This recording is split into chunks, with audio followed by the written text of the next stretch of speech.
Hello, hello, hello.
Hello, Brian and Alonzo.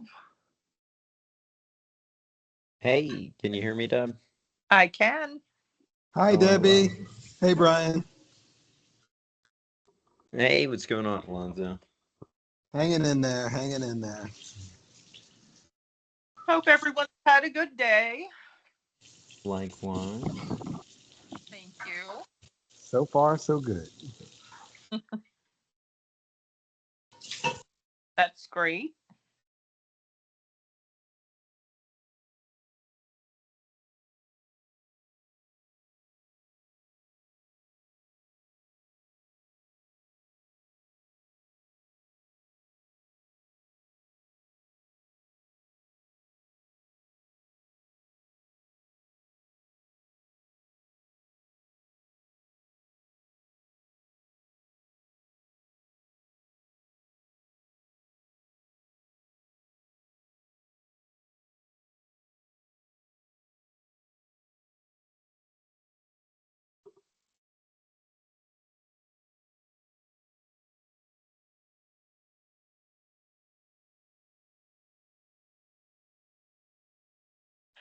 Welcome, Devin. Thank you. You staying warm today?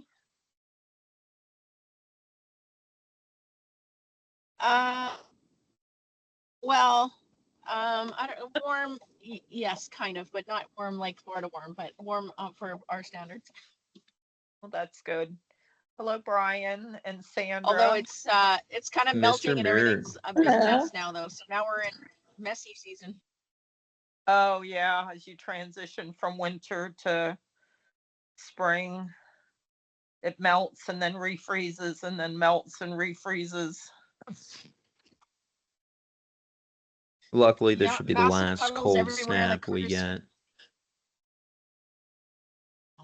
Not for us, unfortunately.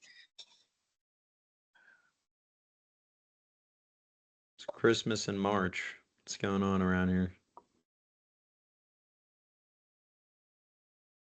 Yeah, we got another visit by Old Man Winter down here.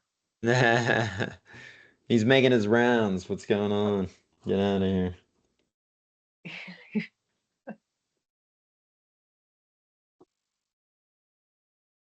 Joe Bullens, the man of the hour. Oh, how goes it? Hey, what's up, Hey, Joe? Joe. How goes it? We're doing.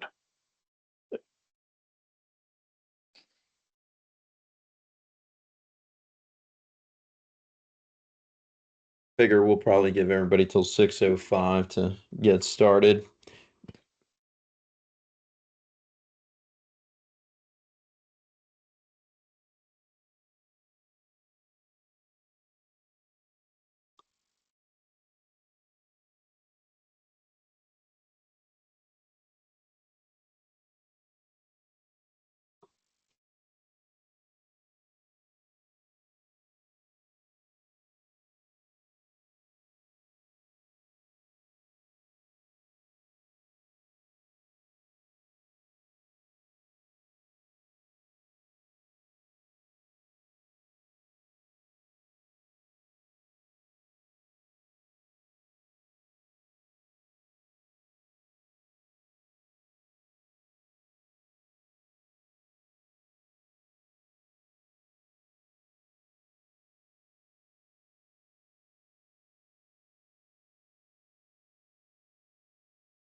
I just did a whole intro and realized I was on mute. Sorry. I was wondering who you were talking to. Oh, no one told me. Oh, man. It's been a while since I've done that. All right, guys, welcome to the CDD meeting. Thank you for everyone being here. Man, I'm going to have to watch that one back. That was funny. Thank you for attending. This is a weekly a town hall that we do once a month where the CDD board members can be able to talk with the community openly about things that we're voting on and projects that are upcoming. And be able to have open discussions. So during this meeting, anyone's welcome to ask questions as the board members give updates. If there's something you like or don't like, or you want to discuss more, it's open. For anyone that's watching after this has been recorded, you are welcome. If you have questions, you can email any of the board members. You can find the board members' emails on the CDD website for Solterra Resort. Just Google that and it'll be right there. With that, we'd love to get started. It's funny saying this again. Debbie, would you like to lead off with any updates regarding the amenity center? Of course. So March is off to a great start at the amenity center. We had St. Patrick's Day specials. I went down and I kind of had a little of one special meal and a little bit of the other. So I kind of mashed them into one. There were lots of green beverages circulating. It was great. They made me a green tequila sunrise just so that I could stay, in with the festivities. So that was wonderful. I had a little chance to just do a catch up with Greg, just kind of gauge how March was going with, spring break in season. Despite the fact that we've had some cool days at the pool, he still, from March 1st to 17th, told me we had $87,000 in sales, which is fantastic. Very happy about that. We're going to be ending out the month with the install of the waterfall sign. My last update from Joe was that the install was going to happen on March 31st. So I'm so excited to see that. And once it goes up, I'll be sharing photos. And about that same time, hopefully that same week, we'll get the garage door on the cafe, that wrap put up. And so it's going to just have a big graphic of the cafe logo that you'll be able to see from the entire amenities area. And then we're going to roll right into April with the Easter Bunny on April 4th. And assuming that both of the other features get installed, we're planning a social media event for the 4th, which we hope will, reach far corners and be a great source of advertising at zero cost to us. So basically, we're going to have encouraged guests to take photos with the waterfall sign, the garage door wrap, the Easter Bunny, and reward them with a, coupon to the cafes so that they can go spend more money. So that's the plan. We need the revenue. We need the revenue so that we can do all the great things that we want to do. That's right. So in the last, we approved the resurfacing of the pool and the lazy river.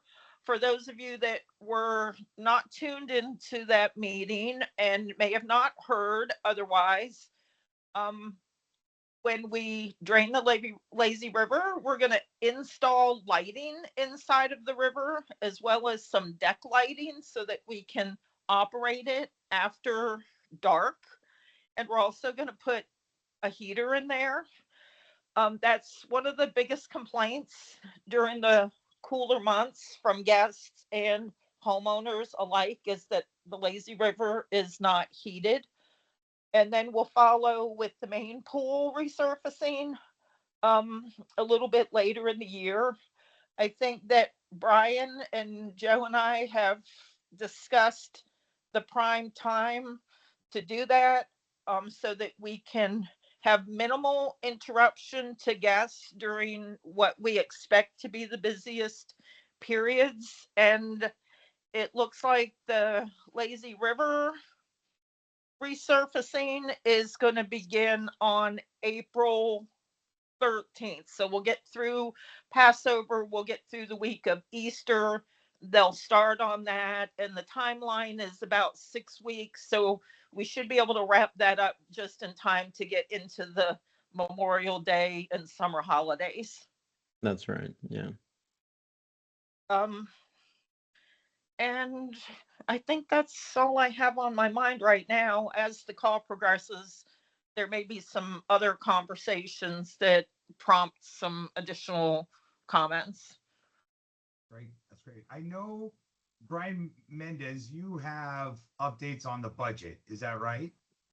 That's right. Yeah. So today's workshop's also primarily focused on our upcoming proposed budget meeting, which is tentatively scheduled for, I want to say it's either our April or May meeting. So let me get back to you before the end of this call. And today I'm going to go ahead and hack the screens here, share some screens. And I will definitely take questions. So if anybody has any at any point, just do the little the emoji raise the hands, and then I'll be able to take pause and answer any questions. So just a really brief slideshow. I know that many residents struggle with understanding their CDD fees. So a basic breakdown of your CDD fees. You have two fees that are associated with the CDD. You have your debt service and your operation and maintenance expenditure.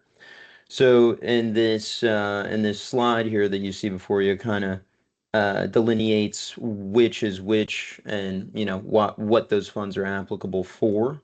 Just briefly reviewing. So your debt service is a 30-year fixed rate debt assessment based on each property that is paid for the entirety of that loan.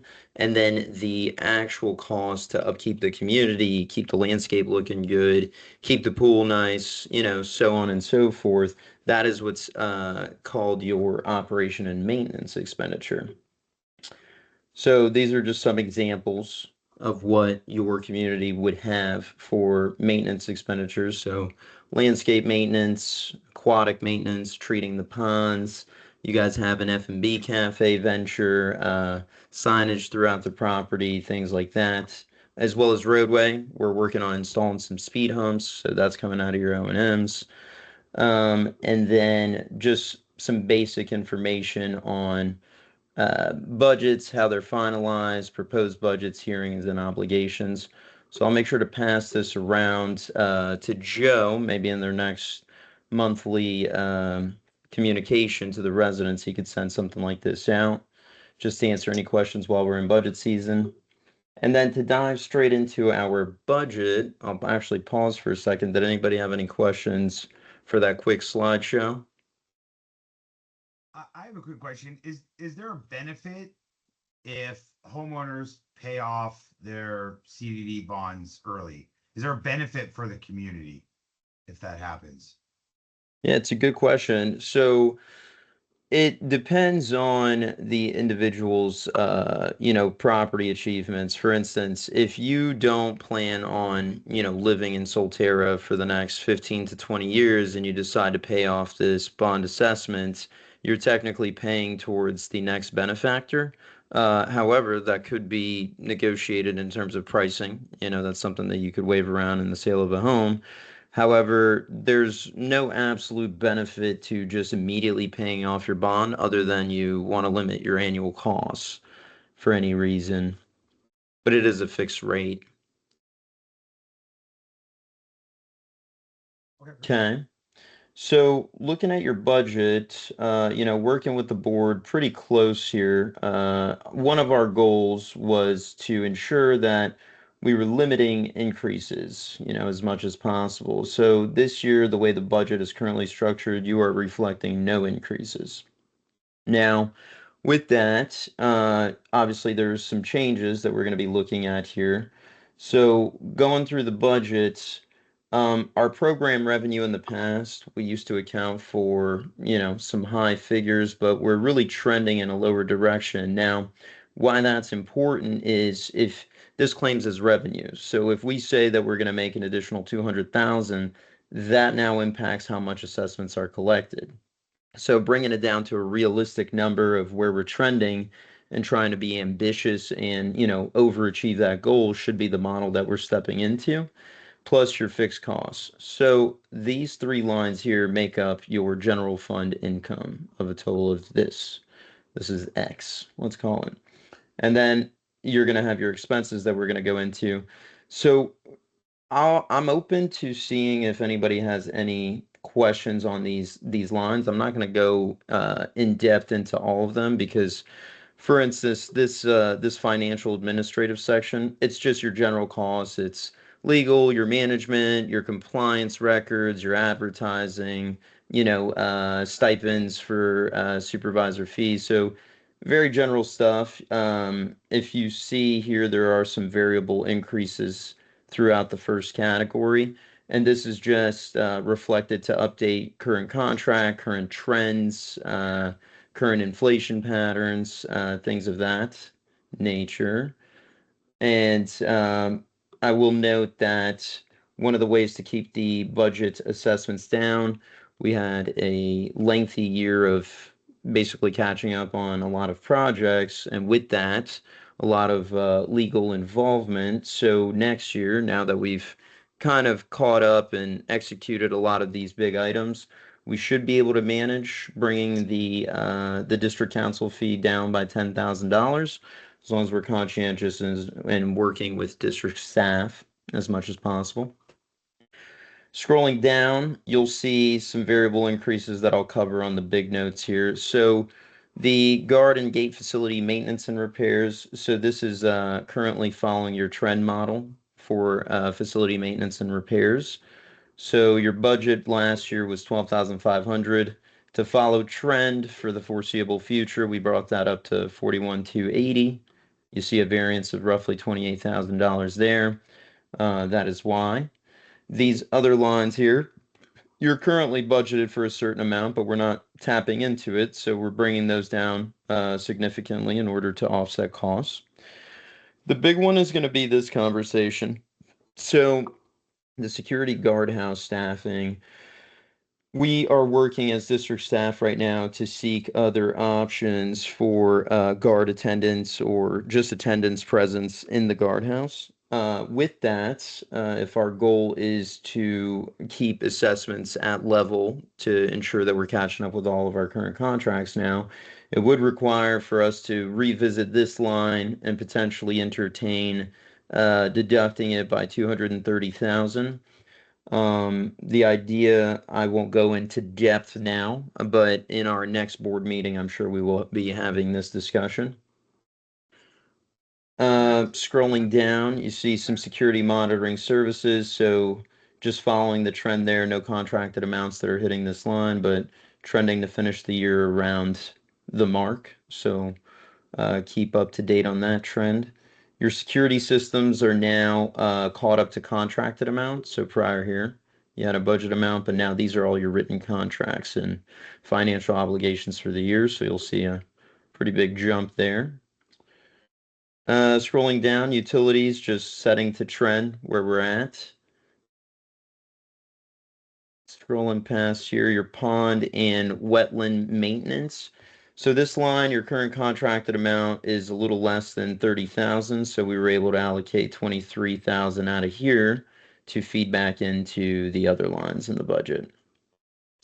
Same thing here, your employees, amenity staff. So now that all staff has gotten together and cleared up the billing discrepancies, we are now caught up and all the contracted amounts are specified to each specific category, this being one of them. So you see another $140,000 variance that's buying back some of these increases in other lines. For instance here, so now we have that line. Just trying to be more categorized for financial and operation purposes.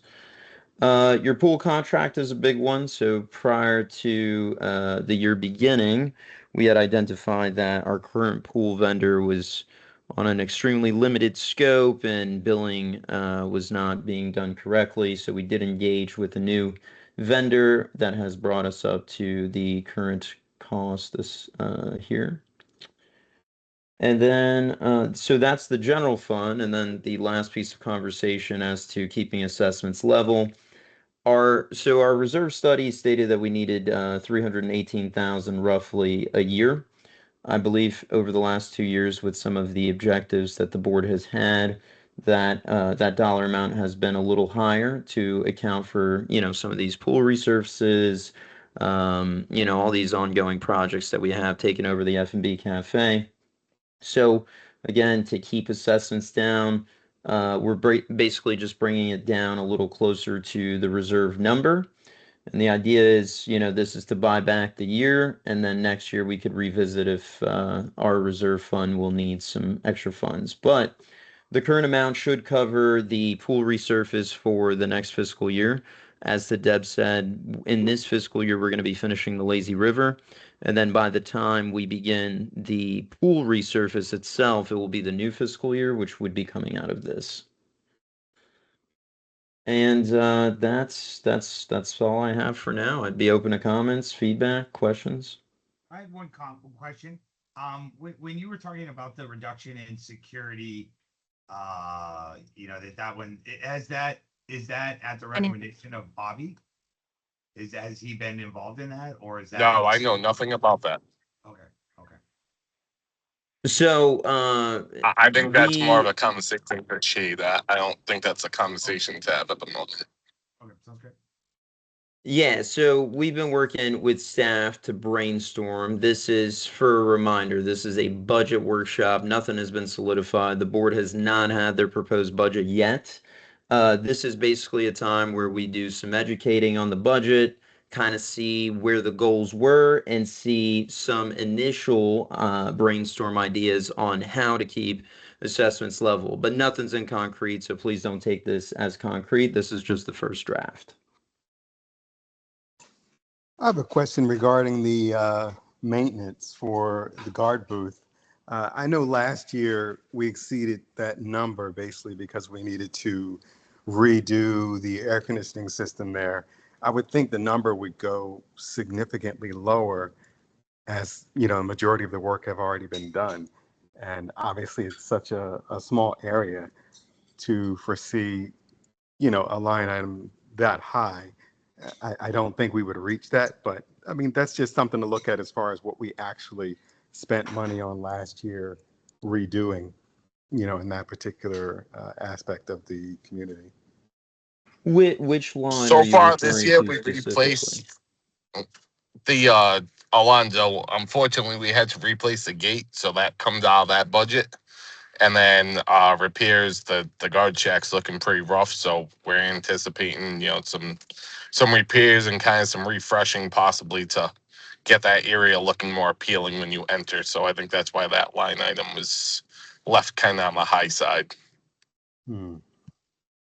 And Which, if I which may line item interject are as we well, talking about? it's not just about the aesthetics of the guard gate, which is important because that's the first thing people see is the approach, right? But also the functionality of it. I experienced firsthand sitting online during spring break, people going into the wrong lane before they realized that they were in the wrong lane, because what we have right now is just a sandwich sign or a placard, up there tied to one of the ballards, stopping people from driving in the middle, right? And it's just strapped to it, and you can't see it. You don't know where you're going until you're already there. Which side is guessed, and we've got a number of issues, in my opinion, with regard to the guard gate. The first one is the approach. Nobody can see anything. There needs to be something high enough overhead that people can see clearly which side is residents, or returning guests, which side is check-in. And right now, it's not possible. The other thing is that, and if you look at any other community, you will see that the guardhouse has a roof line that extends over both entrance lanes. And the reason for that is there are several reasons. First reason is when we have that 105-degree temperature, even when it's in the 90s, which is almost every day in the summer, um, our guards in the guardhouse have that sun blaring in their eyes. And a lot of times we've got that air conditioner running and we've had to replace that air con so many times because it is not sufficient to air condition the world. So we have the guardhouse sliding glass door closed, and people take that as, oh, there's nobody there. Meanwhile, they've got the guardhouse door closed until somebody pulls up. So that's a problem. The other problem besides comfort and visibility, two-way visibility, is our sideways rain. And when we have that sideways rain and there's no overhead roof line, you have the guards having to stand out there in the rain while the guests are pulled up with their window down, also getting rained on. So it's just not right. So it's not I don't think it's going to be a huge expense, but I think it's something that we have to look at upgrading in the future.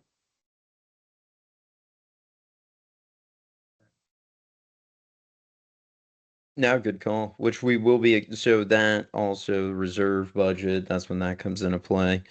But really looking for feedback from, first the board and of course the residents thereafter. Are we okay with having a goal of limiting assessment increases for the year, or do we want to true this up in preparation for the proposed budget with all accurate figures? I think it's a great idea to trim stuff up, but I think there's certain places we're gonna have to trim stuff off, and other places we're gonna have to leave stuff. We may not save as much money as anticipated, and we might have to go lean on a couple other smaller projects that aren't affecting the safety, security, and livelihood of Solterra, in my opinion, at least. And further to that, I agree with Bobby in that, we want to true things up, of course, but at the same time, we do need to prioritize what's important and what can be left undone. But I think the other thing is that right now we're looking at a budget that does not include any income coming off the cafe.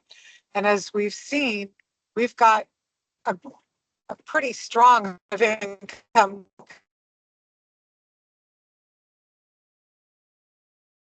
I think that may help to offset some of the improvements. At least that's the goal, I think, to offset some of those improvements. So that's my opinion. Good feedback.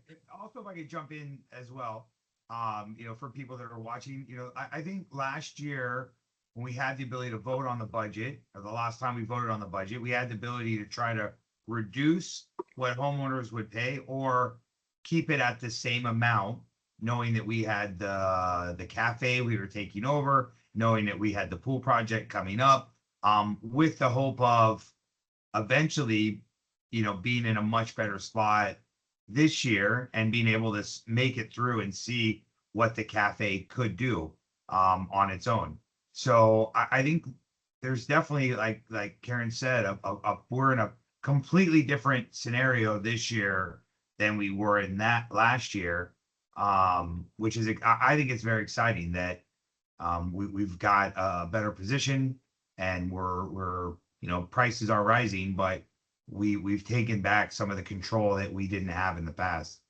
And the resort is being run much more efficiently than it was in the past as well.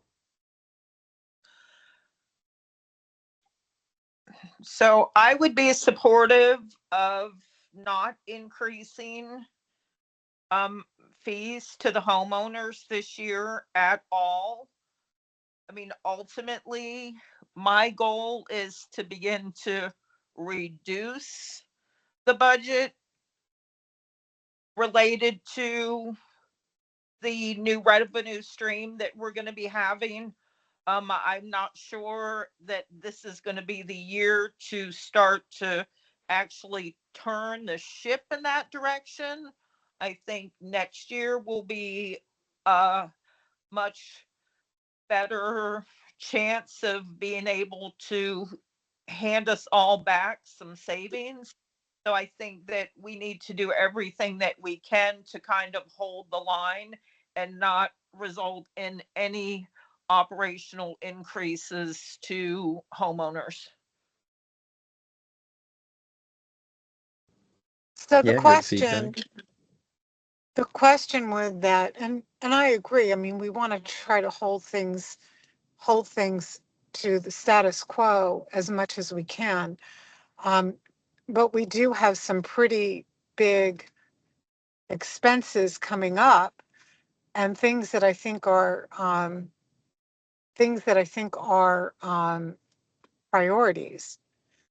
But if we're going to hold expenses back and put an absolute lid on it, Debbie, just keep in mind that a lot of the biggest expenses are coming from your territory, are coming from the amenity center. And unless you're willing to squash out things like the lazy river pool heating, I don't think That's that already we done, can Karen. That's already done. That's not coming out of next year's budget. That's coming out of this year's budget. Correct, Brian Mendez? Yeah, so what's gonna be so both the pool is covered with this year's reserves and next year's reserves. We're fine with that. Any new everything that we're doing in the rec center, you know, all those proposals, the games, that's all gonna be covered in this year's expenses. We're doing the speed humps this year. So really next year we're gonna be looking at a limited scope, but all the big things should be underway or completed by then. So Brian, and thank you very much, Debbie, for that. So Brian, is it correct for me to assume that barring any catastrophes, that we are based on our current budget, even without the cafe income, which I think is just gonna totally make this entire conversation pointless. but but if we don't have, worst case scenario, if we don't have the kind of additional income that I think we all are in agreement that we're probably going to have, even if we don't have it, that we're fine, we're set, and we're not going to have to raise assessments or fees at all. Is that correct? Well, yeah, so the way the budget has been designed right now, we have trued up to all contract amounts, right? You had lines, for instance, that were extremely over budget, and you had lines that were extremely under. So now that all of our fixed maintenance costs are contracted, we have fixed costs. So all those are accounted for. So operations, good. You also still have a good amount, a very healthy amount for repairs, replacements, landscape enhancements, clubhouse enhancements, that all hasn't been affected. You also have the reserve that's intact. You're only going down from 450 to 300, but your reserve study was at 318. Something, it was either 318 or 328. So you're not cutting that drastically. You're just cutting it down enough to offset those costs for at least the year. If you got to bump it up in the following year, that's fine. And then the guardhouse is an ongoing conversation that we'll have in our upcoming board meeting. But if there is an opportunity to have some cost savings throughout this budget, we have applied it for the initial draft. Now it will be at the board's discretion to review some of staff's comments and see, okay, hey, we agree with this. Maybe we'll try this venture. Or we don't agree with this. We want to put this up. That is the board meeting that we'll be having. I believe it's in May is our proposed budget meeting, but I will have to verify that. So if everything just goes along, I mean, barring any major catastrophe, truing it up basically means that we're good. Correct. We have Yeah, no, we have a very confident budget. I'm not worried. And plus you still have a ample amount of what's it called? Surplus that for any major catastrophe you could tap into.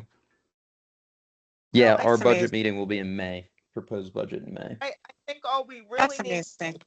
looking at is, you know, we've got our projects for this year already solidified and we're really done with big projects. So I think The heavy really all lifting. to do is look ahead and, try to wrap our brains around what do we want to be able to do in 2027 and get a range of what that's going to cost and see how we can build that in, or do we want to just kind of hold the line and look forward to the cafe revenue fueling some of the funding for some of the wish lists for 2027. And to clarify, the cafe revenue is accounted for, and here I'll share my screen one more time, but this is where that cafe revenue is accounted for. 450,000. So that's your program revenue. That includes your cafe revenue as well. Because we don't have a full year of data, we can't, overshoot. It's better to undershoot because, to your point, Karen, if we overshoot in this and we don't collect that amount of revenue, then it's going to offset how much you would have collected versus already collecting the appropriate amount, keeping the assessments where we need, and then say if we do get positive revenue, that's great. Now we're $200,000 richer, for instance, and that applies towards new enhancements. It's like we're earning ourselves projects at that point. Right. And just another quick question. Is there anything in there that would, you know, you know, my pet projects are the sand volleyball surround in that area, the approach to the clubhouse, and also the guardhouse, the roof line over the guardhouse. Those were a couple of the things that I think are important for us to get done this year. Is there room for that there, or In is that this year, already we'll have to accounted for? verify. Yeah, I think we're, like we had spoken on, we're kind of at that place where we have some scheduled things coming up, like the speed humps, the pool resurfaces, the lazy river resurfaces, the landscape RFP, even some prunings. So I think we might be close to max potential for the current fiscal year, but this budget that we have put together that does not increase assessments will account for all the current projects that we've been doing, annual prunings, landscape enhancements throughout the community, because obviously we need it with that recent cold freeze. That's a big item. As well as we'll have some reserves in there for the potential roof covering to attach to the guardhouse. So that's all accounted for in this budget. You'll just be limited to how much we can accomplish. Like you saw this year, we were able to accomplish a lot. So next year, by truing up some of these numbers and cutting your reserves a little bit, you won't have the luxury of doing, the multitude that we just did, but you're still going to be able to achieve a very healthy amount of projects for the year. But let me ask you this question, just to put it in very simple terms. How long are we going to have to live with that bark surrounded sand volleyball court? Well, that's being accounted for in this year. I'm sorry if I didn't It is. specify that. So we Okay. should be No, it considering sounded those like it was for proposals. next year. Okay. All Yeah, right. yeah. Ooh, That you're going to see proposals in April for, Karen. I think I just went AFib a little bit. I'm gonna No, have to no, go no. see my cardiologist. No, All no, right. no. That's All that's right. in this year's. And what about I have of course, I'm all about making the lifestyle side of this, even though I'm, kind of impinging on Debbie's side. I'm a big advocate of hers and everything that's going on and everything that's being planned for her purview. And I'm speaking as a homeowner as well. So, but is the cafe expansion under the roof area, is that also included in this year's budget?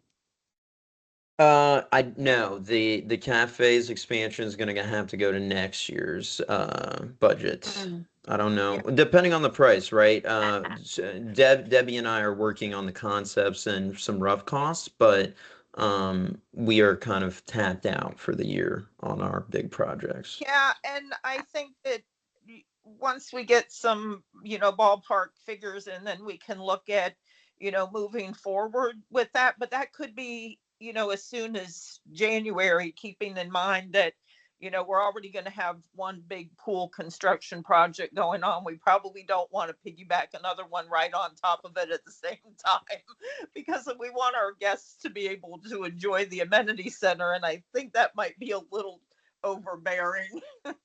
No, that's right, Right. Deb. And she's been directing this very well with the timeline. We strategically planned the lazy river around her comments of, high season working with Joe. Same thing, we're going to be working with, Supervisor Hyam to ensure that all these dates that we're shooting for do not conflict with operations. Right. Can I Right. jump in back Yes. for a minute? I just have a question for you. I think there's definitely, I've heard from community members that said we want to keep expenses at bay. We want to be, responsible. We want to keep these fees from rising. But we've also heard from community members that they're like, we would like to have some new things be created. Some of the things Karen had mentioned today. There's been other ones that people have suggested, different areas that could be expanded or made into better amenities or things like that. Is there I mean, I guess I would probably almost like to hear from the community, but is there a way that we could take the revenue that's generated and set that aside for these new projects that as it builds up, we just line up the projects that we want, and then as the revenue is there, we can move forward with that. So it's not necessarily an additional expense, but it is set towards new projects that could improve whatever the board deems as the most important next project to get done in the expansion or the betterment of Solterra. Yeah, absolutely. So remember, you do have a healthy surplus right now, and year over year, you are still trending under budget, which, puts us in a very good position. So at any moment, if we wanted to do an additional project for that year, and let's say your budget was maxed out at its current rate, but you said, hey, we really want to get this project done. If you wanted to pull against, your savings, essentially, you are more than welcome to. And the idea isn't that, listen, I as a district manager, do not have any preference whether we increase or don't increase. I just know that from our last year's conversation and, everything we're working on this year, if there is an opportunity where we do not have to increase and we still have enough funds to sustain all of our goals, that's the objective that I've been operating under. But if the board has a list of, projects and costs that they wanted to accomplish next year, and you wanted to, let's say, carry over 300,000 as a balance for those specific projects, the board has the ability to do so. So I guess what Brian is saying, Karen, is that if we get the quote from the bar and we get the pool resurfacing done and we decide we want to go ahead and build this bar, we still can. That is what I'm saying. The board does have that luxury, yes. And Brian Muir, we've been looking at this strategically because we know that, yes, to echo what you just said, while homeowners want the fees to remain stable or even potentially be able to start pushing down in the future, we also know that there's a lot of wants and needs to be able to provide new amenities with the hopes of, making our resort more attractive by offering some things that maybe some of our competition doesn't. And we're really trying to look at the space there and figure out how to, be able to create spaces that will maximize the revenue that we can bring in to essentially help fund all of the other things. Can I jump in for a moment? Come on in. My thought is Rome wasn't built in a day. So it seems that we have a lot going on, which is great for the community. Us as homeowners, we're going to be continuing to see progress. And we have been seeing continuous progress for a better part of a year and probably even longer than that. Obviously, fees have been killing us over the last several years, partly for poor management and, maybe a little reckless spending. But end of the day, we want that bleeding to stop however we can. We're happy with the progress that's happening. We'd like it to continue in that direction at the same time without killing our pockets. So it seems that Brian Mendez has put together a pretty decent plan for us moving forward into this next year. I love Debbie's idea about seeing what happens. Let's get an idea of what this cafe is going to be able to generate. And if it can generate things that go toward new projects that won't hurt us financially, I think that's a great idea. I mean, it seems like we're trending in the right direction. And the biggest concern, I think, for most homeowners right now is, we don't want to keep throwing money at something. Like we feel like, we spent money on grass, we spent money on this, we spent money on that. So we'd like to be able to enjoy the community. It would be nice to see continuous progress, but we don't need everything to happen all at once. We're patient. So Alonzo, I just want to point out that the grass and a lot of the expenditures that you're talking about are not CDD purview or Understood. expenses. Understood. But They're as a whole, HOA. So we're not talking about increasing, we're not talking about increasing our CDDs. We're not talking about that whatsoever. So we won't be increasing unless, a meteor comes down and strikes us and lands in Solterra. We're not talking about increasing our expenditures for the CDD. We're talking about maintenance, operations, and from at least my perspective, the things that I am putting forward and I would be voting for are things that to me are either non-negotiable or revenue driving. Non-negotiable are things like safety and security, the health and well-being of not only our guests but our staff. Those things are not negotiable. Things that are negotiable, I would look at from the perspective of, are they going to drive more revenue to the resort, to our bottom line, than what they are costing us? And things that drive revenue are things that do improve the guest experience. And such as what I'm talking about, what we just did with the cafe is one example. It costs us a very little amount of money. However, the amount of revenue that it's driving to us has already far superseded the expenses and will continue to do so over the long term. That cafe part under the roof that would become a bar, a sports bar, I can't imagine that it's going to have that great of an expense, but I think that it will drive far more revenue to the community and to our bottom line than it's going to cost us. So those are the kinds of things that I'm looking at in terms of things that are not, because nobody's paying for the sand volleyball.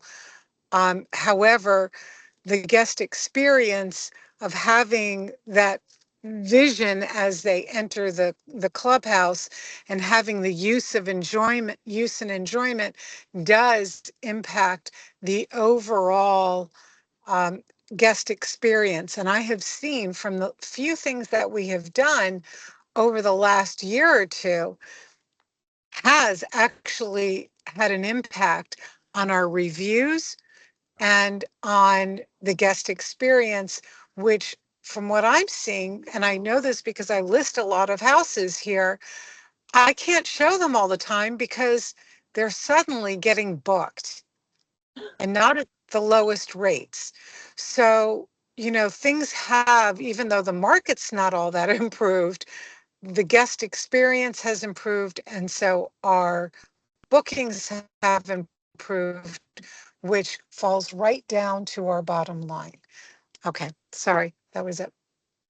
Alonzo, I just wanted to just acknowledge what you're saying, and I understand because, as homeowners, we're dealing with, the cost of running the CDD, but then we're also being faced with the cost of HOA, and the cost of everything is going up. And so I understand you're talking about just the cost of ownership in general and not specifically, the CDD.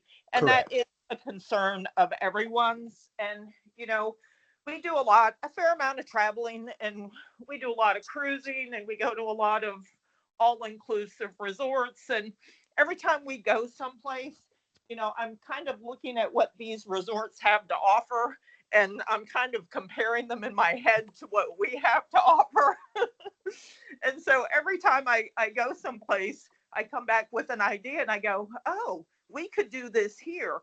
And, my overall goal as a board member is to, you know, try to support projects that ultimately the guests are going to pay for, in terms of buying food and renting cabanas and things like that. But more importantly, for us as homeowners, I want all of these things to be reflective of, you being able to keep your property rented, be able to, get a decent nightly rate for that. And so, you're happy as a primary resident, but you're also happy as it comes to your investment property, because I know you got two houses here. And, try to care for all of us in terms of, you know, looking at future home sale value, your nightly rates, your vacancy rates, and do everything that we can to support all of us. Because I don't rent my home, but if the rest of the community is thriving, then that's good for me too. Absolutely. Thank you, Debbie. You're welcome. Yeah, great talking points, guys. And Alonzo, I fully appreciate where you're coming from. Just know as not only staff, but your board of supervisors, you have a very sound board, and we're all operating in that goal to ensure that we have what we need to your point, continue to progress in the right direction, but also maintaining the funds as fixed as possible with what we need, and exploring these new ventures of generating revenue so that we can continue to offset those costs. So that's why I do feel very confident for the first draft for the board to review. And then we will discuss how can we meet that objective. We will do the best that we can. And obviously, we have a lot of smart minds in this that are at play. So everybody has, some really good comments and concerns. And from our board meeting, we'll be able to direct, we'll be able to head in the direction that whatever we set forth. But just know as residents, we're keeping you in mind. We're making sure that the property is continuing to beautify while also having our fiduciary obligations. I just want to make a shout out to Joe and Sandra and the Artemis team. We've had them on board for 9 months now, about. And I know that the salary costs of staffing the clubhouse were a really big concern when we went to RFP. And a big reason why we were interested in replacing Vesta, because every time we had a problem with Vesta, they put a Band-Aid on it by hiring another staff person, which was essentially increasing the payroll costs and driving up, all of our operational fees. And I think that, he has done a very good job of managing the payroll by reducing hours, but at the same time, providing an exceptional level of service to our guests and our homeowners. So thank you all for that. We love you, Joe. You're the guy. Thank y'all. I appreciate it very much. Of course. Well deserved. Any other questions for me as it pertains to budget? Everybody pretty squared away. All right. The Wonderful. document that you showed, Brian Mendez, if there were people watching this video, is there a place they can see that, or when will that be available for them to review?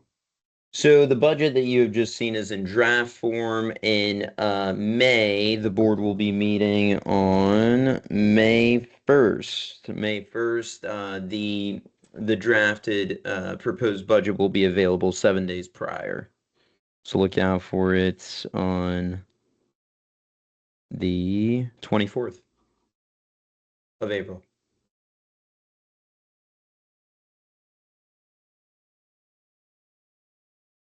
All right, turn it over back to Supervisor Mertz. Great. We got 8 minutes left. I mean, Bobby, any updates from your end regarding security? We were able to get the gates fully in operation now. All the upgrades that need to be completed were done at no cost for Solterra. The gate company ate the additional fees and costs of separating the gates the way they are today. We need everyone that can. Obviously, there's like 2 homeowners listening, so it's not anything that's gonna make it vastly out there. But if you have vendors, if you have guests, put them in prop tier, please. Anyone that knows any vendors inside Solterra, ask them to get on the vendor list, because that's what's gonna make that other gate go as quick as possible.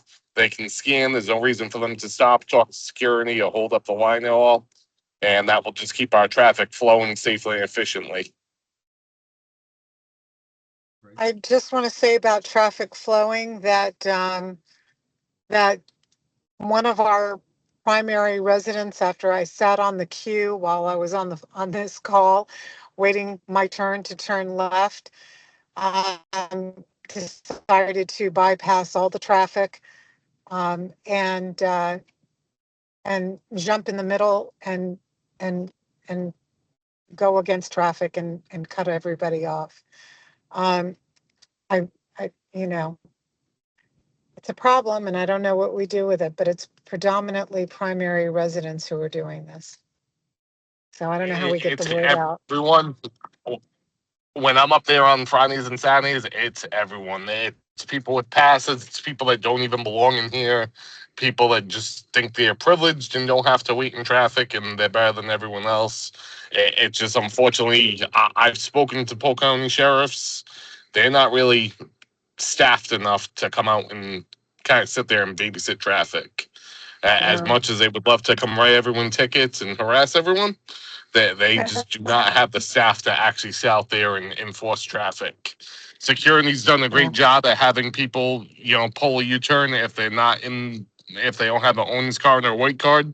They don't just open the gate and let them go. They make them pull a U-turn and wait in the line. However, at one point, it just becomes a safety issue if we have traffic all the way to 7-Eleven, and that's why at times you might see us flush it and traffic flowing in. Most of the time, that's if sheriffs are on scene and they need to get through, we have to open the gate by law and kind of flush the traffic through. So it's not anyone being lazy or trying to take shortcuts. It's just trying to keep everyone safe and keep traffic out of the roadway. Yeah, it's pretty scary out there. And I guess, a couple of years ago, we had an incident where somebody did that and ended up, people had to be medevaced out of our intersection. And it's, this was a primary resident, or at least they had the white card. So, it's scary stuff. It's not just, me whining, oh, I followed the rules, why don't you? It's a danger to everybody in the community and to all of our guests. And I wish there were a way. Yeah, Karen, I agree. It is a It is problem. really But dangerous. we're not the moral, the morality police, and we can't. People are either going to do the right thing or they're going to do the wrong thing. We can just hope and pray that we don't have anybody seriously injured. I've given up hope on some of these. And then, when we put speed tables in, we're going to have a whole bunch of angry people complaining about that. But if they could just be respectful of the speed limit in the community, we wouldn't have to go there. So you get what you ask for, sadly. Real quick, I mean, we got 3 minutes left. Weren't that great, but based on the polling that Brian did, I think the vast majority of people are for the speed tables. Yeah, So I'm happy about that. Yeah. And that vote will be happening at the next meeting. Is that correct? Karen? Yes, we should be considering proposals for speed humps, if not April, May. Got it. Yeah. So if there's anyone that is vastly for or vastly against, adding more than 10 speed tables or speed bumps to the community, please let the board members know. We definitely will be voting on that, and we've done a little bit of community outreach and some polls to get a sense of the feedback. But if you have any thoughts, please, take a time to send an email. Did the engineer only come up with 10? Because we identified a lot more than 10 when we did our site No, walk. we got a lot more than that, Bobby. Oh, I think okay. we're sitting at like 31, 35. Yeah, I was gonna say we identify a hell of a lot more than 10. We definitely identify more than 10. Brian, Yeah, what's the we total amount? definitely do need to put some, measures in place to slow down the traffic, especially now that we've got the cafe with the golf cart out delivering and driving down the boulevard. I just, that really is a concern of mine. So I think we're going to Supervisor probably Mert, you were trying forward. to say something, but your voice was cutting in and out. Sorry about that. What is the total amount in the proposal if it were to be approved of speed humps that would go into the community? I know the rough count that day was 30. I don't know. Do we have the actual? Yeah, I got it right here. Hold up. Unfortunately, I got to do some counting. All right, so 23 locations. 23. Yeah, even that's lower than with the original, because we had on the original map we were around 30. So there may have been some by law we can't put them within certain distance of people's driveways and stuff. So some of the ones we identified they may not have been able to do. If you Hey, recall, 23 is a huge Bobby, it improvement. was Greg. Some of those areas in the townhomes. Remember, he had like limited amounts that he could put in Yes. them, so I think Yep. he strategically placed those around. But and Well, remember, this is 23 is better than just that. the start. If we want more in the future, we could get it. All right, perfect. Yeah. And I think so everyone's clear that's listening in, there was a plan that was given to us of all the places where a speed bump could go in, not necessarily where we will approve it to be like, all 23 of these are going in. I think that is what's up for discussion. Is that correct, Brian? Yeah, you're going to be considering the proposals once they're in front of you, and then when you look at that proposal, it'll have the current maps. So if the board wants to say, "Hey, remove this one, and that one," you'll be able to. Yeah. Okay. And these were all done with engineering and their professional understanding of traffic safety and Florida state law. You'll see that we have a large community. They're spread out very well. It's not going to be an excessive amount from the current plans. It sounds a lot more than it is, to be honest with you. Yeah.